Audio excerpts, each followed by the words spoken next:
But since it is a new month coming, we're going to go into new releases for December 2022. There are some big games coming, but it's still a fairly late month.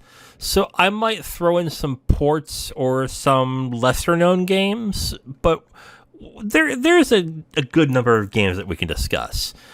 Why don't we get started with the game that's coming out December 1st? That's Gundam Evolution for PS5, Xbox Series X, PS4, and Xbox One.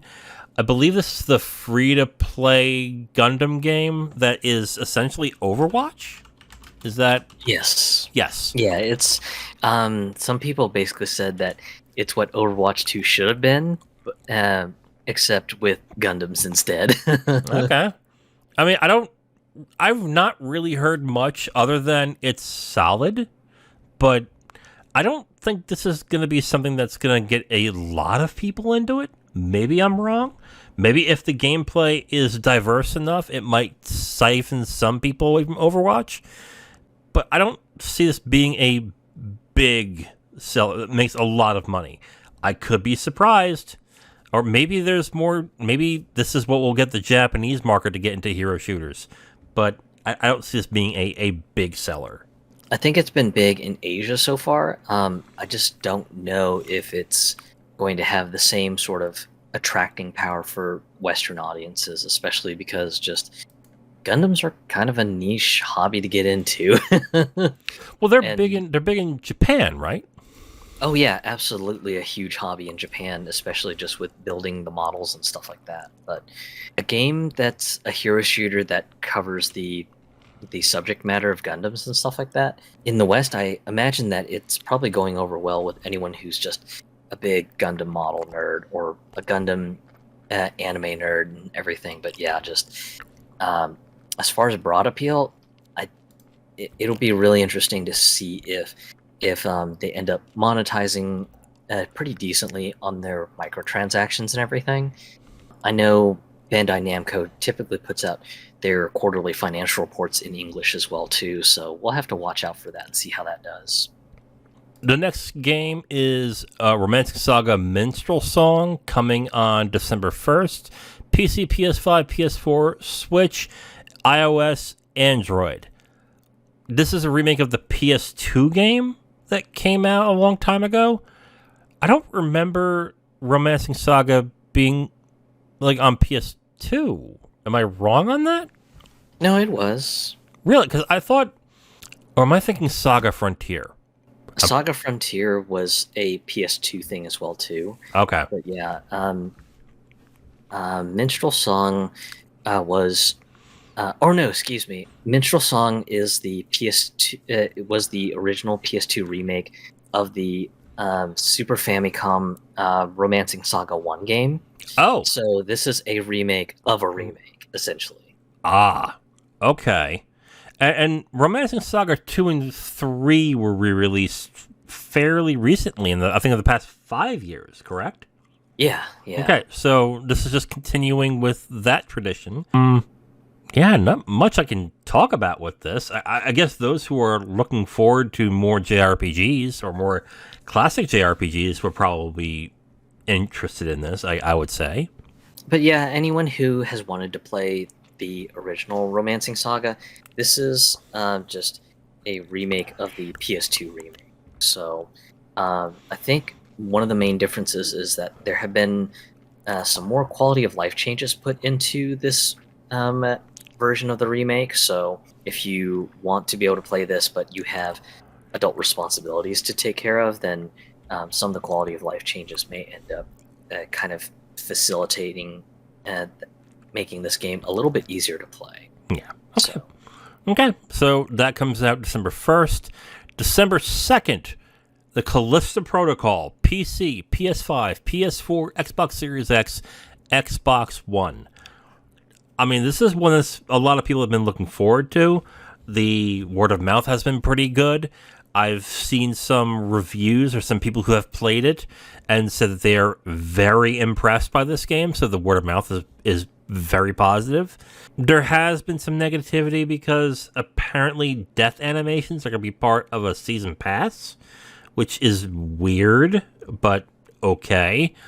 But overall, like, people have been looking forward to a new quote unquote Dead Space game, and this seems to be fitting the bill quite well. So I think that if the word of mouth stays largely positive and gets great reviews, I think we have a potential new franchise at this point. What do you think? I know some of the preview coverage has generally been pretty positive.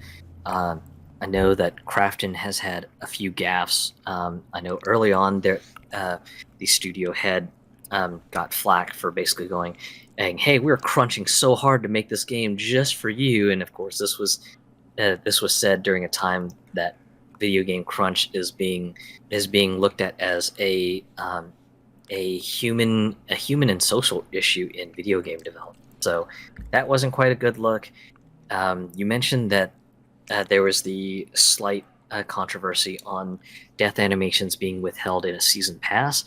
I believe the studio lead came out and said, well, people are misunderstanding. Just some of these death animations will be in just new story chapter beats that are going to be in the season pass. So hard to say if he's being genuine about that or not. I guess we'll see when the game launches and people get a good look at what the season pass entails. But yeah, overall, just I think some of the previews have basically said, oh yeah, if you've sorely missed what Dead Space 1 was all about, then this is going to be a little bit more up your alley and everything. I mean, do you think this is going to sell well? I mean, it is still a new property, and a lot of game makers and game developers are very reticent on making new IP. And this is from the people who made PUBG, I think, correct? The studio that made PUBG, but I think in their staff they have a lot of former Dead Space 1 and 2 staffers. Right. But I think if the word of mouth is strong enough, I think this could potentially be a brand new franchise coming. That's my feeling on this. Okay. Marvel's Midnight Suns, PC, PS5, Xbox Series X, not on previous consoles. Interesting. This is from Firaxis, the people that made XCOM, and there seems to be some differences between it. So this is not XCOM with superheroes. This also has a card-based mechanic as well when it comes to choosing the abilities that you can use in fights. Preview coverage has been solid to a certain extent. People are really liking the gameplay, but apparently there is a social system in this game, which is really weird for an XCOM game, but okay. What are your thoughts on this?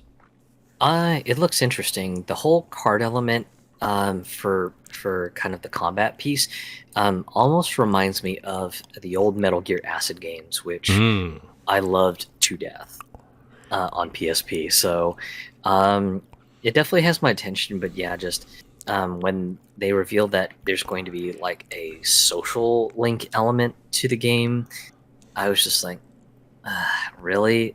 Just I get it. You kind of want to explore some of the lore beats that this game potentially lets you explore, but that's one more thing to add to the pile of things I have to micromanage while playing this game.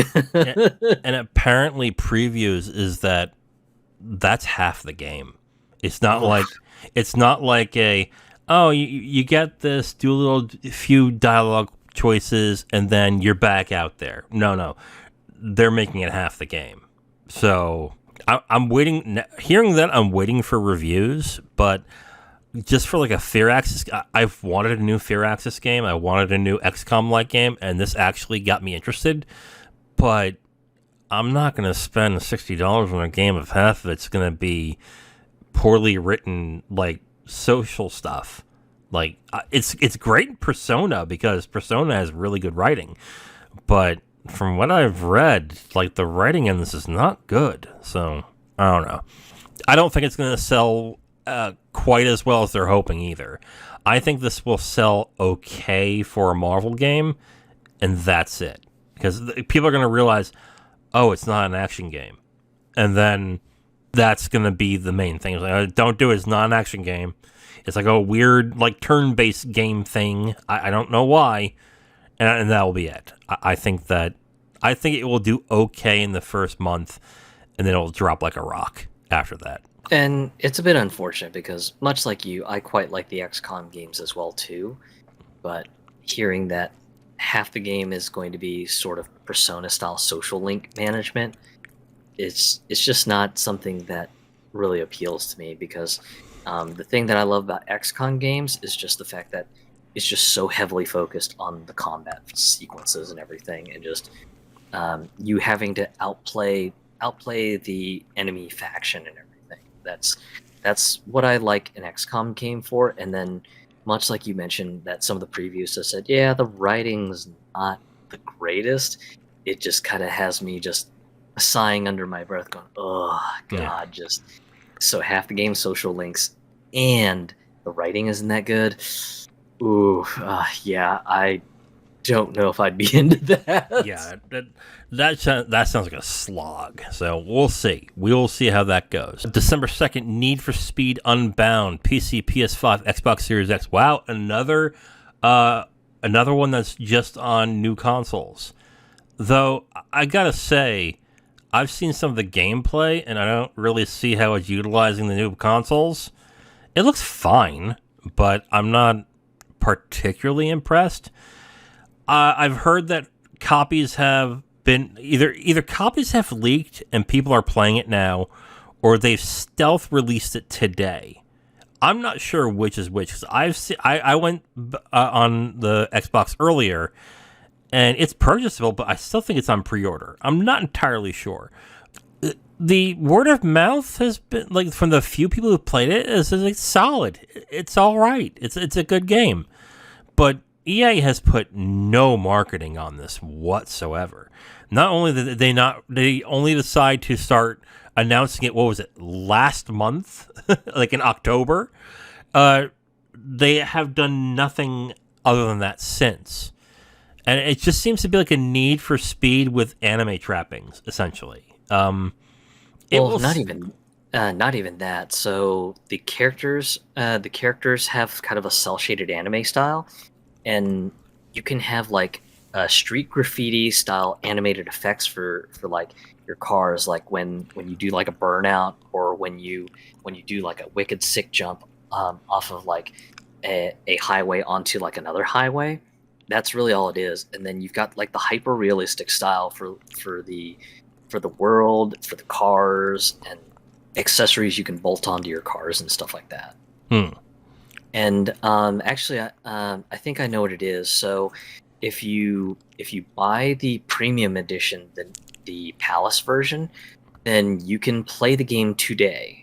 But if you have like the higher tier version of EA Play Pro, then you can also get to playing it immediately today. But if you end up just buying the standard edition, you have to wait until Thursday or Friday. Okay. All right, makes sense, I guess. But I don't see this being the thing that makes Need for Speed a big seller again, or be really popular again, since they essentially just stealth released it, essentially, to me.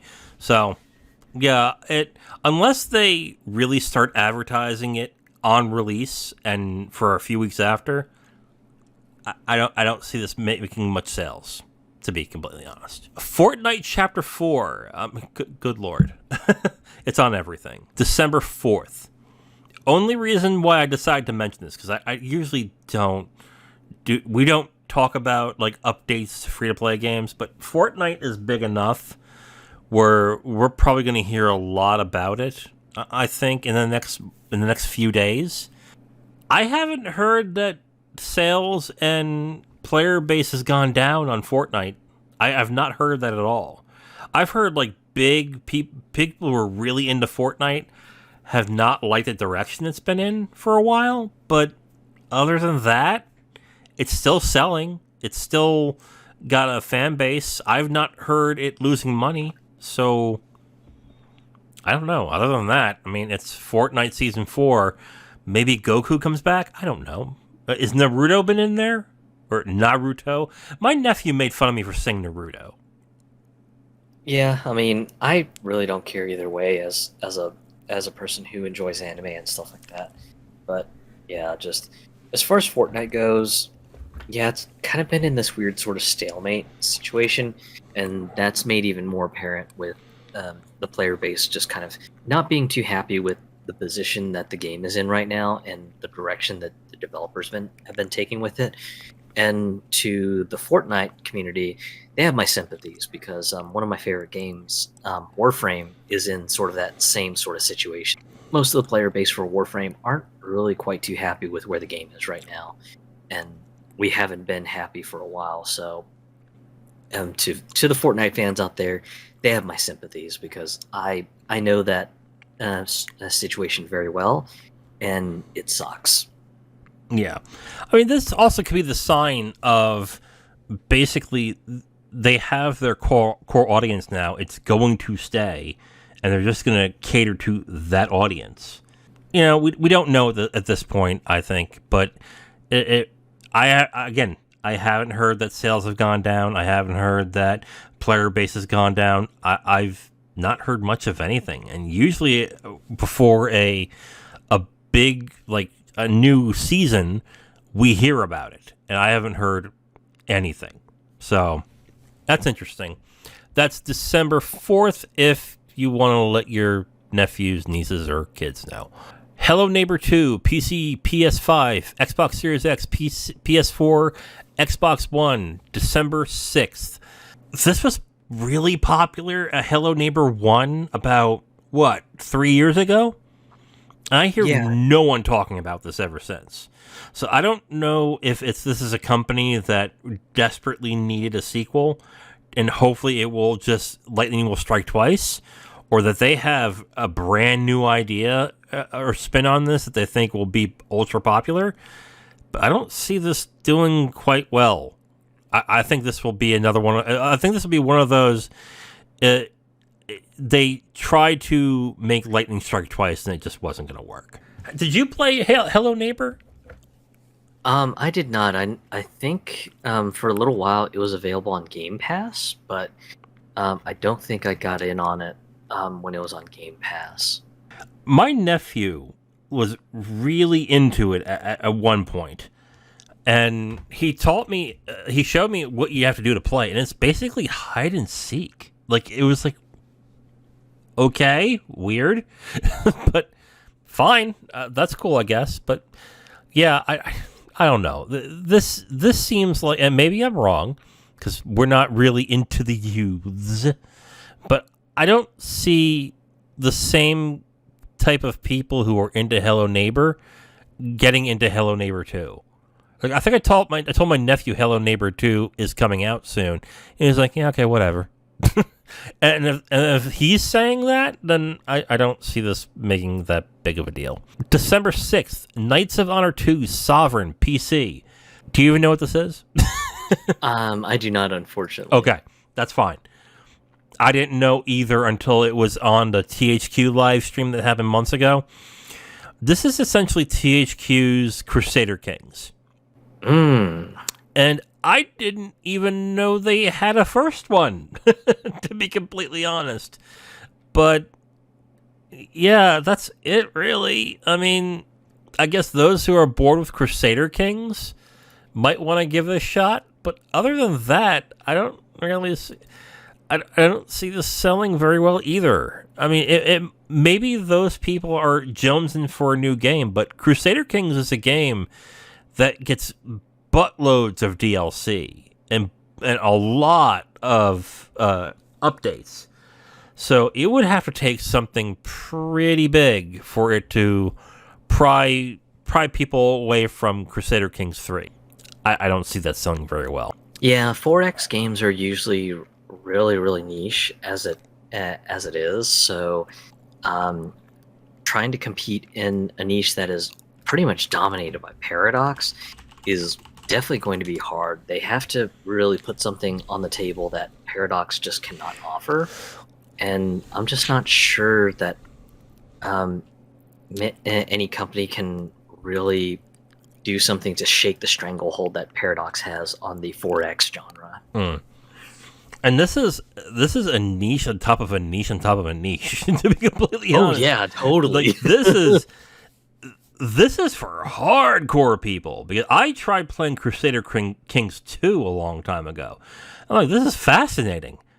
There ain't no freaking way I'm gonna get into this. This is way too much. Like, it is in depth, like, as shit, dude. Like, you have to plan, like, okay, I'm gonna do this with my country, and I'm gonna have my daughter marry this guy in order to get like, it is crazy in depth. Like, like, it was too much. I was like, okay, I'm not getting into this.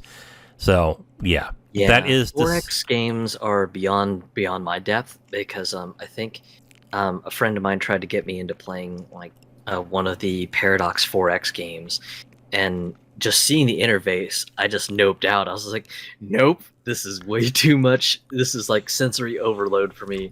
I'm dipping out.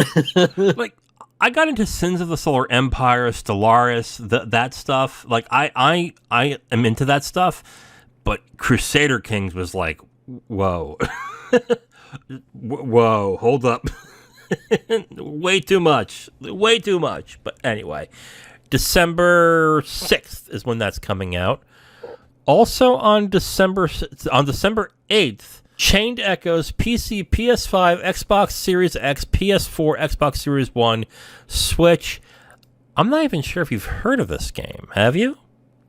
I've heard the name, but I haven't heard too much. From what I can see of some of the trailers and previews of it, it looks kind of like a Fire Emblem sort of tactical RPG thing, maybe. Kind of like overworld exploration and stuff. Yeah, essentially. And it also, and this is funny too, the website that it is, its main website, is in the style of, I would say, if I'm being generous, maybe a 2000s website, like a GeoCities type. Like, it is very old school. And yeah, that's what it looks like to me. It looks more of a JRPG than of a tactical RPG. But yeah, they're modeling it towards 16-bit RPGs, essentially. I wonder what the price is on this. Yeah, unfortunately, the Steam page has no price on it yet, okay. So there's no telling. Okay.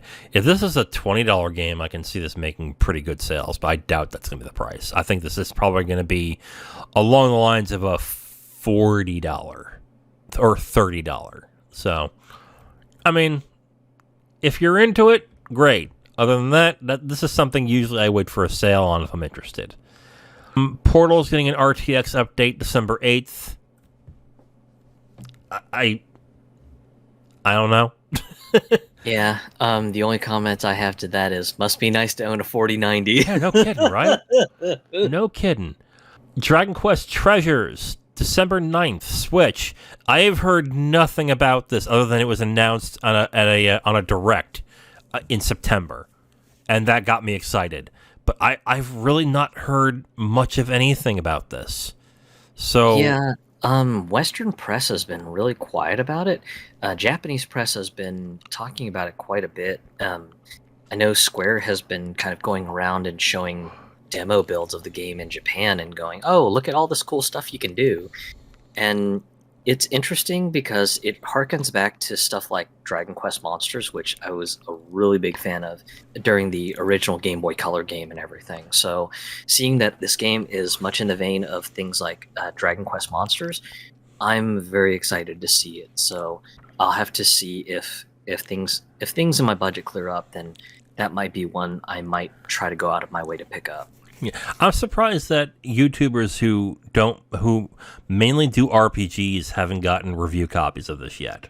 Which that has me worried, because usually on either smaller RPGs or even bigger RPGs, they get them in advance. And the fact that Square isn't getting I haven't heard anybody get this, has me a little worried. But I will wait for reviews, and hopefully it's good. Comes out December 9th. Next up, Crisis Core, Final Fantasy VII Reunion, PC, PS5, Xbox Series X, PS4, Xbox One, Switch, December 13th. we've all been asking for this to come out in digital in some form. So I guess this is a smart move on Square to do this. And apparently they're updating the battle system to a certain extent, and the graphics are being overhauled, of course, which is great. I remember Crisis Core being pretty divisive when it came out. There were some who loved it, but but it was like a half and half. Like either people couldn't stand it, or it was, oh, this is great, actually. So I don't know how this will really fare unless they really do a good upgrade or update. Unless there's more people who are into the Final Fantasy VII remakes than I realize, and then they just see new Final Fantasy VII game and go, ooh, and snap that up, like I used to in the PlayStation days when I saw Squaresoft and was like, ooh, I'll get Brave Fencer Musashi, and I did that for whatever reason. Brave Fencer Musashi was all right, but yeah. What do you think, Crisis Core? This one is interesting, especially from the fact that, much like you said, the PSP game has been delisted from PSN for a long while, and for anyone who wants background on why, it's because of one of the characters, Genesis. He was modeled after the Japanese rock star Gact, and apparently his agency has a very, very draconian policy on his depiction, and apparently just at one point Square and his agency could not come to terms on working a licensing deal to allow Crisis Core to be sold, but I guess something must have happened between then and now that they're now permitting the depiction of him to happen, and that's why just if you go to the Crisis Core Japanese page, they actually do say that Gact is reprising his role as Genesis, the character in Final Fantasy Crisis Core Reunion. So there's that, which is great to see. The combat revamp is mostly the fact that the RNG element has been removed. Oh, okay. One of the big things that people really didn't like was the fact that the summon mechanic was tied to the RNG slot machine.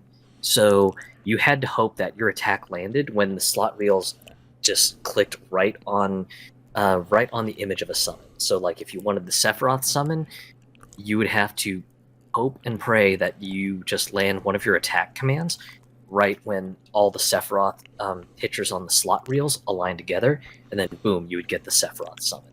So the RNG elements of stuff like summoning have been removed and now placed into a command area, so you can just use them kind of like a traditional Final Fantasy game where when your summon meter fills up, then boom, you can click on the summon you want and just activate it. The RNG reels now are more for like attack damage bonuses, magic damage bonuses, so on and so forth. So stuff to potentially sweeten up battles and things like that. So those look like changes that are definitely in the positive. And I think Square Enix team behind this game did an interview with the North American PlayStation blog team, and they said that some of the story elements are being rearranged to make a little bit more sense. So it sounds like that they're doing an overhaul in the story to make sure that the storytelling makes sense. So that'll be interesting to see on what they end up doing with that, especially since they said that they felt that the storytelling in the original release of the game didn't quite meet their standards, so they're just doing a complete overhaul now to make sure that it meets what their standards are now. Do you think sales will be strong on this? Likely. This has been one that a lot of Final Fantasy fans have been asking for, especially since the delisting of the PSP original release. So I think sales will be strong. Even more so the fact that it's coming out everywhere. Yeah. That's going to help as well, too. Right. It coming to Switch, I think, is a big deal. Oh, yes. And, yeah, I think it will be, unless the word of mouth that it is a steaming pile of dog turds, I think it will sell very well. Yeah, I agree. High on Life, PC, Xbox Series X, December 13th, also coming to Game Pass.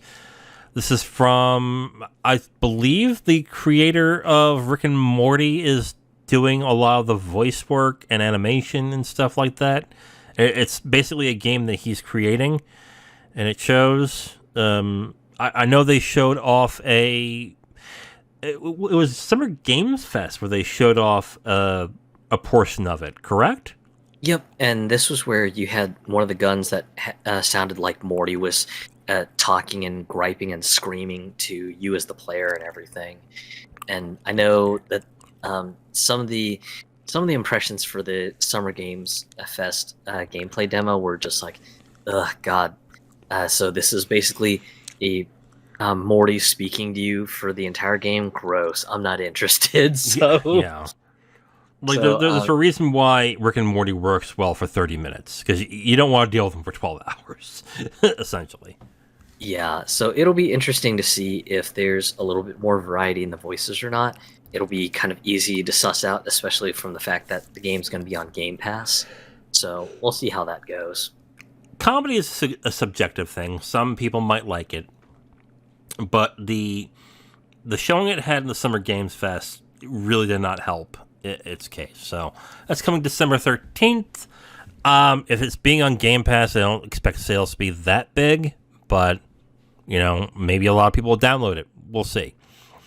Finally, the last one we have is The Witcher 3 coming to PS5, Xbox Series X, December 14th. They're also going to update I think they're going to update all copies of this game. Yes. Yeah, so if you have a major quality of life update for all current platforms, so PS4, Xbox One, PC, and Switch, and additionally to some of the quality of life changes that they're adding, they will be adding brand new quests that relate to the Netflix TV show that had been going on. So it will merge the TV show's lore and integrate it into the games, which is a bit interesting if you're one of those who really, really got into the Netflix show. So something for folks who are big Witcher nerds. I heard that people liked the first season, but were very cool on the second season. And now that Henry Cavill is not returning after the third, there might be a slight dip in people who are interested in the series itself. Might not have been the greatest time to actually re-release this, but you'll get some people who will buy it not realizing that their PS4 disc will upgrade to the PS5 automatically. So you'll get those sales. It's not going to be a big seller, but I think it will get some to a certain extent. So, yeah. Not a big seller. It'll get some, but we'll see from there at that point. I don't even know what the price is for the PS5 Xbox Series. Are they even releasing discs of that? I don't honestly no idea. It's just a patch. It's just a patch. It's not going to be unless it's going to be like a release later on that day for like a digital download. But yeah, most of the news that I'm seeing is that it's just going to be a patch that will just patch your PS4 version up for PS5 if you're playing it on PS5 or something. Yeah, I'm looking at the PSN side right now, available for PS4, $49.99, and then they have a thing on updates saying if you want to upgrade to PS5, you need it down. Okay, yeah. So they don't seem to be having a disc-based thing coming. So then those sales are not going to happen. So yeah, okay, that's fine. I mean, can't really talk about sales, so it's not going to... Maybe it'll sell a little bit more when people realize it's being upgraded, but I don't think it'll be that much. Okay, so that's it on that. That's really it. That's the rest of the game. That's all the games really that are worth talking about. There's some indie games coming out throughout, some little known games, but other than that, that's it really. What do you think is going to sell the most this month, and what do you think it will be the big sellers? Definitely Crisis Core, because that's kind of a Final Fantasy nerd's dream right there, especially with the fact that the game has been unavailable to buy for the longest time. Yeah. So that one is definitely going to be a strong seller. Okay, Crisis Core, and I think Callisto Protocol will probably hit the top 10. I think if the word of mouth is getting better and better, I can see Callisto Protocol still being in the top 10 when the Dead Space remake comes in January. I think that's a possibility. But yeah, I agree. I think Crisis Core is going to be the big one, and then Callisto Protocol is like a close second. Definitely I'll be interested to see if Callisto Protocol will be able to hold on to its momentum when the Dead Space remake comes out in January. But yeah, that's going to be a while until we get there. Other than that, I mean, unless Hello Neighbor 2 sells more and I'm more out of touch with the youth than I realize, which, again, not a bad thing. I don't want to be in touch with the youth. Good Lord. But yeah, I think that's it, really. There's really not much else that I think that will sell very well. At least I don't see it. Maybe Marvel's Midnight Suns, but like I said, it's a strategy game, and when people realize what it is, I think that will limit its sales potential. Thank you for listening to this podcast segment. The Capital Games podcast is done every week, and we post it on all your favorite podcast apps, as well as segments on YouTube. If you want to listen to another segment, you can listen to a new one right there on the screen. We also do a movie podcast called the Capital Games Movie Club. If you'd like, you can go ahead and click on that and see all the movies that we have reviewed from that point.